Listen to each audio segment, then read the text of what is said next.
శ్రీమాత్రే నమ. జై గురు దత్తాత్రేయ నమ. ఈ వీడియోలో కన్యా రాశి వారికి ఫిబ్రవరి 16 నుంచి 28 మధ్యలో జరిగే పక్ష ఫలితాలు పరిశీలించినప్పుడు కన్యా రాశిలో 4 గ్రహాలు ఈ పక్షంలో సంచరించడం జరుగుతుంది. ప్రధానంగా రాశ్యాధిపతి బుధుడు 6వ స్థాన సంచారం, అక్కడ వ్యయాధిపతి రవితో కలిసి రాహుతో కలియడం వల్ల శత్రువులపై విజయం సాధించడం, ఏదైనా నిరుద్యోగులు విద్యార్థులు కొత్తగా ఉద్యోగ ప్రయత్నం చేస్తున్న వారికి కంపల్సరిగా మీ యొక్క ఉద్యోగ ప్రయత్నాలు చాలా వరకు ఫలించే అవకాశం ఉంటుంది. అయితే ఆరోగ్యపరంగా కొంతమందికి సడన్గా ఏదైనా అనారోగ్య సమస్యలు రావడం జరుగుతూ ఉంటుంది. ఏదైనా మరి వ్యక్తిగతంగా మీకు కానీ మీ తండ్రి గారికి కానీ లేదంటే మీ కుటుంబంలో ఎవరో ఒకరికి సడన్గా హెల్త్ ప్రాబ్లమ్స్ రావడం వల్ల కొంత ఆందోళన కలుగుతూ ఉంటుంది.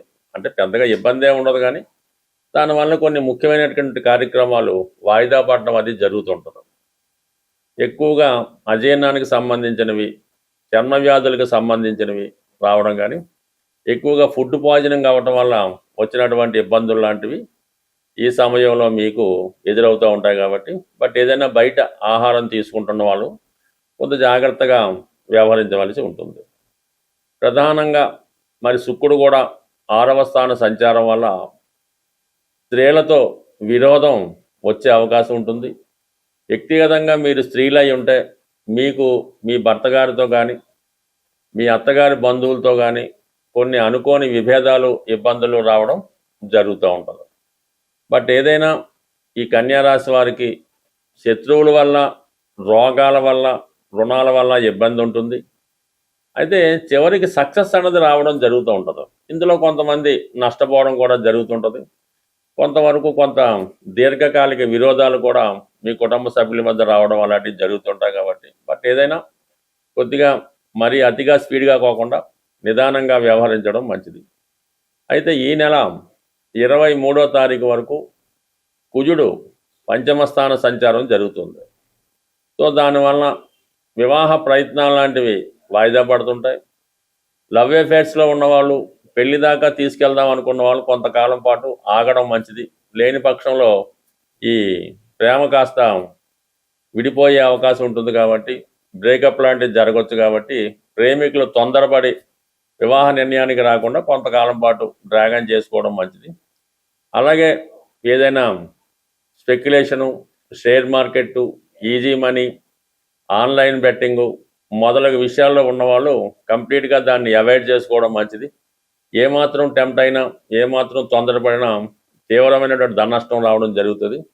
ఏదైనా ఇన్వెస్ట్మెంట్ చేద్దాం అనుకున్న వాళ్ళు కూడా కొంతకాలం పాటు ఆగి దాన్ని ఇన్వెస్ట్మెంట్ చేయడం మంచిది తప్ప తొందరపడి ఏదైనా పెట్టుబడి పెట్టడం కానీ దాంట్లో కూడా జాగ్రత్తగా వ్యవహరించవలసి ఉంటుంది. ఇక ప్రధానంగా 12వ స్థానంలో కేతుగ్రహ సంచారం వల్ల ఏమవుతుందంటే అనవసర వ్యయాలు నడుస్తూ ఉంటాయి. ఏదో ఎవరినో నమ్మడం, వారు చెప్పిన దాంట్లో చేయడం వల్ల కానీ, వాళ్ళు చెప్పినటువంటిగా ఇన్వెస్ట్ చేయడం కానీ, లేకపోతే ఏదైనా పూజలో పునస్కారాలు ఇంకొక డొనేషన్ చేయడం కానీ ఇటువంటివి చేయడం వల్ల నష్టపోయే అవకాశం ఉంటుంది. అంటే చాలా వరకు మిమ్మల్ని వారి అవసరాలు తగ్గట్టుగా మీతో ధనం ఖర్చు పెట్టి వారు లాభపడే అవకాశం ఉంది. కాబట్టి ఇటువంటివి సరైనటువంటి అనుభవం లేని వైద్యులైనా సరే, జ్యోతిష్కులైనా సరే, లేదంటే ఈ ఫేక్గా ఉన్నటువంటి ఈ ప్రవర్తన మన మఠాధిపతులు వారు పెద్ద మొత్తంలో మీరు వారి చేతిలో మోసపోయే అవకాశం ఉంటుంది. కాబట్టి చాలా వరకు అంటే ధనం ఎక్కువగా ఉన్నప్పుడు అది ఇటువంటి పుణ్య కార్యక్రమాలు ఖర్చు పెట్టినా మంచిదే, కానీ అనవసర వ్యయం, అపాత్ర దానం చేయకుండా జాగ్రత్త పడడం అన్నది మంచిది. ఏదైనా మనకి ఒక మాస ఫలితం కానీ, నెల ఫలితం కానీ, వార ఫలితం కానీ జరుగుతున్నప్పుడు 6వ స్థానం, 8వ స్థానం, 12వ స్థానం ఖాళీగా ఉంటేనే ఆ జాతకం ఆ నెల సజావుగా సాగడం జరుగుతుంటుంది. ఇక్కడ మనకి 4 గ్రహాలు 6వ స్థానంలో ఉండడం వల్ల రాహు కొంతవరకు మంచిదైనప్పుడు కూడా అక్కడ రవి కలియడం వల్ల అధికారులతో ఇబ్బందులు రావడం, శుక్రుడు కలటం వలన స్త్రీలతో విరోధాలు, అనవసర వ్యయాలు, బుధుడు కలటం వల్ల ఉద్యోగపరంగా నష్టాలు ఇబ్బందులు రావడం జరిగే అవకాశం ఉంది కాబట్టి బట్ ఏదైనా ఈ పక్షం అంతా జాతకుడు చాలా నిదానంగా వ్యవహరించడం మంచిది. సాధ్యమైనంత వరకు కొత్త నిర్ణయాలు వాయిదా వేసుకోవడం మంచిది. ఎస్పెషల్లీ ఎవరితో కూడా స్త్రీలతో ముఖ్యంగా విరోధం పెట్టుకోకుండా వారితో స్నేహపూర్వకంగా వెళ్ళడమే మంచిది. ఎవరికైనా సరే ఇప్పుడు ఉన్నటువంటి స్థితిలో వ్యాపారం చాలా బాగా జరిగి సడన్గా ఆగిపోయి రొటేషన్ ఆగిపోయినా, గృహంలో ముఖ్యంగా ఇంట్లో వివాహాలు జరగకుండా, మరి మగపిల్లలు సరైనటువంటి సెటిల్మెంట్ లేకుండా ఆ కుటుంబం అశాంతితో ఉన్నప్పుడు మొత్తం మీద ఆర్థికపరమైన సమస్యల సాల్వేషన్కి, వ్యాపారంలో అభివృద్ధికి, అలాగే శుభకార్యాలు తొందరగా జరగడానికి ఒక గొప్ప పరిహారం అన్నది చెప్పడం జరిగింది.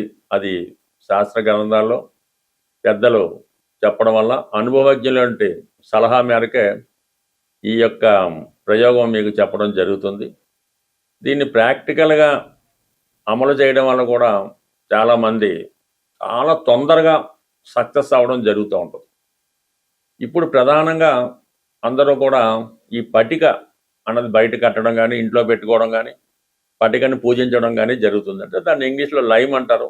అది వాటర్ ప్యూరిఫికేషన్ కోసం గతంలో వాటర్లో కలుపుతుండేవారు. ఇప్పుడు విరివిగా అన్ని పూజా స్టోర్స్లో కూడా దొరుకుతుంది. ఇది ప్రధానంగా పటిక. అంటే పటిక అన్నది అక్కడ ఉన్నటువంటి నెగిటివ్ ఎనర్జీ, ఏ రకమైనటువంటి నెగిటివ్ ఎనర్జీ అన్నా దాన్ని రిమూవ్ చేయడం జరుగుతూ ఉంటుంది.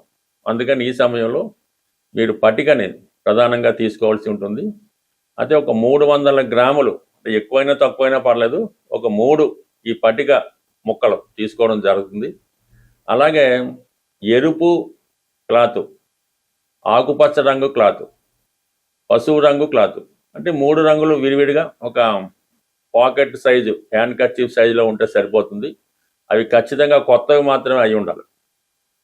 ఈ ఎరుపు రంగు క్లాత్లో ఈ 300 గ్రాములు ఎక్కువ తక్కువైనా పర్లేదు, ఒకే ముక్క పటిక వేయవలసి ఉంటుంది.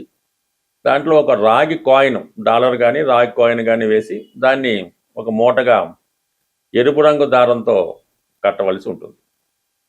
అలాగే పసుపు రంగు క్లాత్లో, ఈ దేవబ్రహ్మాల సైజు పసుపు రంగు క్లాత్లో ఈ పటిక ముక్క, ఒక దుంప పసుపు అని ఉంటుంది, అటువంటి పసుపు కొమ్మ ఒకటి వేసి పసుపు రంగు దారంతో దాన్ని మూటగా కట్టవలసి ఉంటుంది. ఇక ఆకుపచ్చ రంగు క్లాత్లో ఈ పట్టిక, అలాగే సిల్వర్ కాయిన్, తక్కువైనా ఎక్కువైనా కాయిన్ అయినా పర్లేదు, సిల్వర్ అయినా పర్లేదు, అందులో వేసి ఆకుపచ్చ రంగు దారంతో దాన్ని మూటగా కట్టవలసి ఉంటుంది. దాని తర్వాత ఈ 3 కలిపి ఒక తాడుతో శుభ్రంగా కట్టి, అది వ్యాపార సంస్థ అయితే వ్యాపార సంస్థ బయట, అంటే గుమ్మం, అంటే ఎవరైతే ఖాతాదారులు వస్తూ పోతూ ఉంటారో దానిపైన కట్టవలసి ఉంటుంది. అదే ఇంట్లో అయితే గుమ్మం పైన, అంటే గుమ్మం కింద మనం నడిస్తే పైన ఈ మూట ఉండే విధంగా మీరు అరేంజ్ చేసుకుని కట్టే ముందు మాత్రం మీకు అనుకూలంగా ఉన్నటువంటి ఏ సాధన తారో, క్షేమ తారో, లేదంటే ఏ బుధవారం ఆదివారం చక్కగా ఎవరికన్నా పెద్దవారితో కానీ, మీకు సర్వెంట్ ఉంటే వాళ్ళతో కానీ పైన కట్టించి వాళ్ళకి ఎంతో కొంత దక్షిణగానో బహుమతిగానో ఇవ్వాల్సి ఉంటుంది. కట్టిన ముందు మాత్రం ఒకసారి సాంబ్రాణి పొగ వేస్తే సరిపోతుంది. ఈ విధంగా చేయడం వల్ల చాలా తొందరగా మరి తిరిగి మీ వ్యాపారం పుంజుకోవడం, ఆగిపోయినటువంటి మీ అభివృద్ధి, శుభకార్యాలు ఏదో ఒకటి కంప్లీట్గా కొంత మూమెంట్ మాత్రం తొందరగా రావడం జరుగుతూ ఉంటుంది. న్యాయసమ్మతంగా ఉండవలసినటువంటి ఏ కోరికైనా నెరవేరడం జరుగుతూ ఉంటుంది. ఇది కొత్తగా అన్నది కాదు, గతంలో ఉండేది. రాను కొంతగా తగ్గించి కేవలం ఎరుపు రంగులో మాత్రమే ఈ పట్టిక అన్నది కట్టడం జరుగుతూ ఉంటుంది. ఇంకా దీనికి కొంతమంది ఈ నల్ల జీడిపెక్కలు అవి కూడా కట్టచ్చు. కానీ ప్రస్తుతానికి ఈ చిన్నపాటి రెమెడీ ప్రస్తుతం సక్సెస్ఫుల్గా వర్కౌట్ అవుతుంది. ఒకసారి ప్రయత్నం చూడండి, పెద్ద నష్టమే ఉంటుంది. కంప్లీట్గా మీకు కొన్ని కొత్త మార్పులు తప్పకుండా రావడం జరుగుతుంది. స్వస్తి.